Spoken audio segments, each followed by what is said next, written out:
नमस्कार भाइयों एवं बहनों, शुक्ला एकेडमी के ऑनलाइन प्लेटफॉर्म पर आप सभी का हार्दिक स्वागत और अभिनंदन है। जैसा कि आप देख रहे हैं कि हम संज्ञा पढ़ रहे थे। संज्ञा में हमने संज्ञा को पढ़ा, संज्ञा के भेदों को पढ़ा।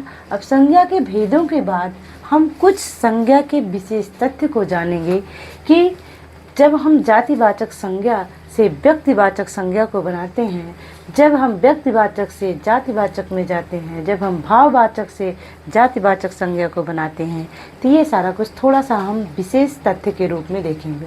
आइए संज्ञाओं का प्रयोग विशेष तथ्य में देख रहे हैं। संज्ञाओं के प्रयोग में कभी कभी उलटफेर भी हो जाया करता है।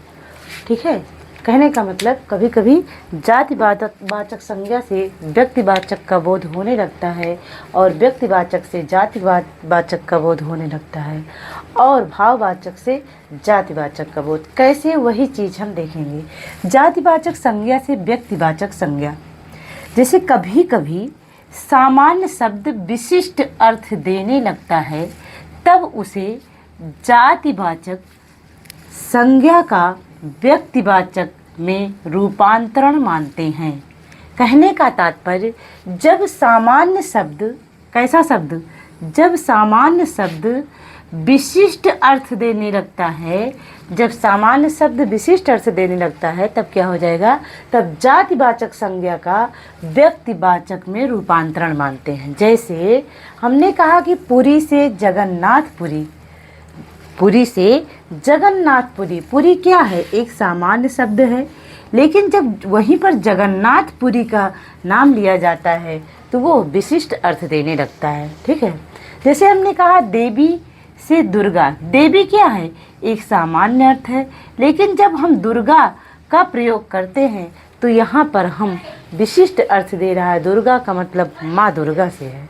ठीक है, इसी प्रकार दाऊ, दाऊ एक सामान्य अर्थ है, लेकिन जब कृष्ण के भाई यानी बलराम की बात आती है तब क्या हो जाएगा, वो विशिष्ट अर्थ देने लगता है। जब हम कहेंगे भारतेंदु, भारतेंदु एक सामान्य अर्थ है, लेकिन जब बाबू हरिश्चंद्र कहेंगे तो वो विशिष्ट अर्थ देने लगता है। तो कहने का मतलब, जब सामान्य से विशिष्ट अर्थ की ओर जाते हैं हम, तब क्या हो जाएगा, वो वहाँ पर जातिवाचक संज्ञा से व्यक्तिवाचक संज्ञा का बोध हो रहा है। जैसे हमने कहा गोस्वामी, तो गोस्वामी क्या है, गोस्वामी तो एक सामान्य शब्द है, लेकिन जब हम वही तुलसीदास कहेंगे तो क्या हो जाएगा, तुलसीदास का जब बोध होता है तो वहाँ पर जातिवाचक से व्यक्तिवाचक संज्ञा जो है का बोध हो रहा है। कहने का मतलब, गोस्वामी जो है वो जातिवाचक संज्ञा है, लेकिन जब वही तुलसीदास हम कहेंगे तो वो व्यक्तिवाचक संज्ञा के रूप में बोध करा रहा है। इसलिए ये जातिवाचक संज्ञा व्यक्तिवाचक में कन्वर्ट हो जा रही है, या सामान्य अर्थ से विशिष्ट अर्थ जब देने लगे तब क्या हो जाएगा, वहाँ पर व्यक्तिवाचक संज्ञा में वो रूपांतरण हो जाता है। अब आगे हम देखेंगे कि व्यक्तिवाचक संज्ञा को जातिवाचक संज्ञा में कैसे रूपांतरण होता है। हमने कहा व्यक्तिवाचक संज्ञा, तो जातिवाचक संज्ञा कैसे बनाएंगे।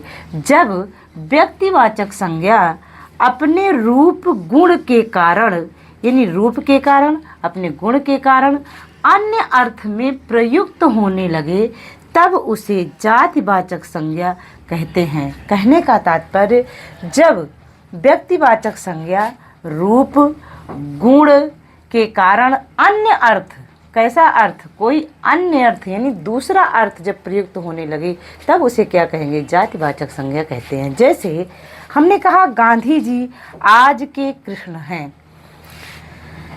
गांधी जी, यहाँ पर गांधी जी शब्द जो है वो व्यक्तिवाचक संज्ञा है। गांधी क्या है, व्यक्तिवाचक संज्ञा है, लेकिन गांधी जी को कौन नहीं जानता, सब जानते हैं। तो गांधी क्या है, गांधी किसी व्यक्ति का नाम है। ठीक है, तो हम वो व्यक्तिवाचक संज्ञा गांधी है, तो अपने रूप गुण, लेकिन अपने गुण के कारण वो हो आज के कृष्ण कहे जा रहे हैं, इसलिए यहाँ पर रूपांतरण हो गया है, अर्थात ये जातिवाचक संज्ञा में प्रयुक्त हो गई है।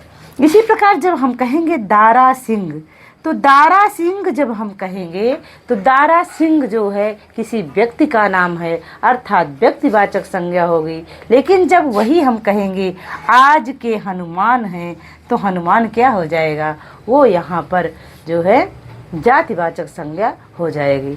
जैसे हमने कहा तुम कलयुग के भीम हो, तो तुम क्या है, एक व्यक्तिवाचक संज्ञा है, किसी व्यक्ति को जो है संबोधित करके कहा जा रहा है, ठीक है।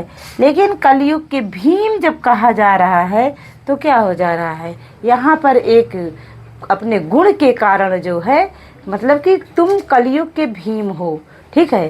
तो ये भीम का गुण जो है उस व्यक्ति के अंदर आ रहा है, इसलिए एक अन्य अर्थ दे रहा है, इसलिए इसे यहाँ पर क्या हो जा रहा है, जातिवाचक संज्ञा हो जा रही है। ठीक इसी प्रकार से हमने कहा राधा मेरे घर की लक्ष्मी है, तो राधा किसी व्यक्ति का नाम है, किसी लड़की का नाम है, तो मेरे घर की लक्ष्मी यानी लक्ष्मी से उदाहरण दिया जा रहा है, तो यहाँ पर लक्ष्मी क्या है, वो जातिवाचक संज्ञा है।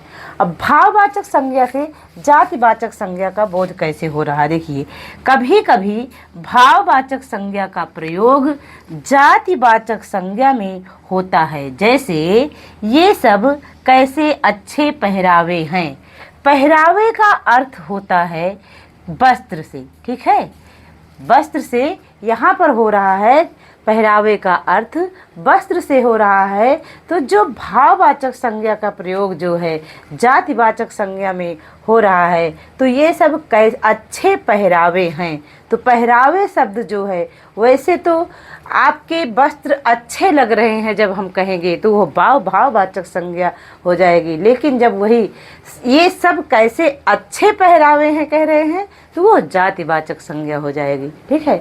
ये कुछ विशेष तथ्य थे संज्ञा के विषय में। आगे हम फिर देखेंगे कि लिंग क्या है, वचन क्या है। आगे बहुत सारे ऐसे टॉपिक हैं जो महत्वपूर्ण टॉपिक हैं परीक्षा के लिए, और बिल्कुल क्रम से हम चल रहे हैं, ठीक है। मिलते हैं अगली क्लास में, धन्यवाद।